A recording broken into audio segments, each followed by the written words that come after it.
Yeah. Elle lui tourne le dos, un sourire énigmatique sur les lèvres. Il court vers elle, le souffle court, dans la chaleur naissante printanière. Les cerisiers sont en fleurs, leurs bourgeons semblent murmurer de doux messages, des messages chargés d'amour et de résolution. La résolution, de voir s'approcher de visages.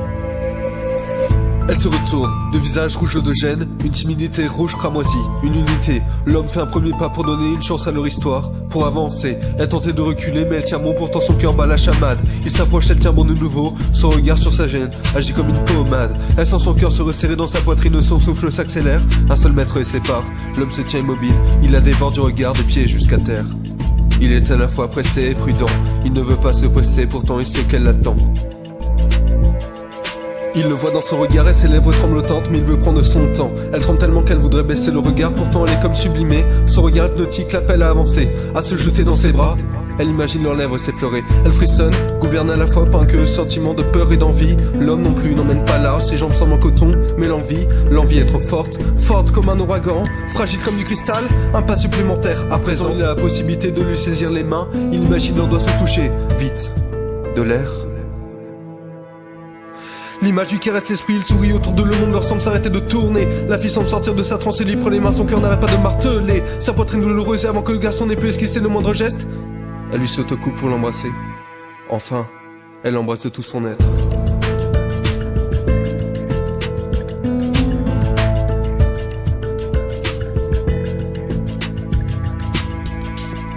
La surprise n'est pas feinte dans les yeux du jeune homme. Même la fille est surprise et ses mains, elle ne se reconnaît pas dans son geste, pourtant elle adore ce changement soudain.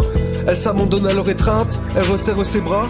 Leur baiser devient langoureux, il semble aussi puissant que tous les tonnerres de Dieu. Il semble pouvoir tout détruire, même le mal et ses apôtres, mais semble aussi pouvoir tout guérir, même toutes les fautes.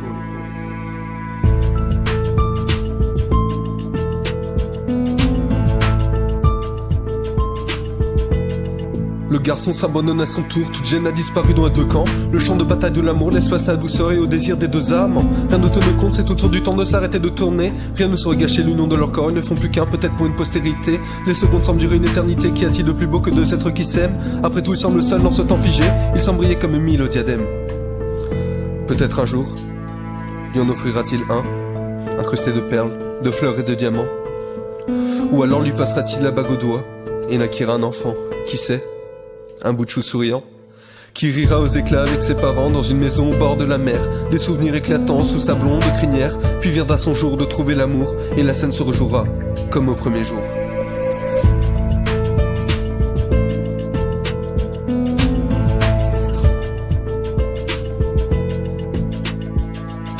Puis viendra son jour de trouver l'amour, et la scène se rejouera, comme au premier jour.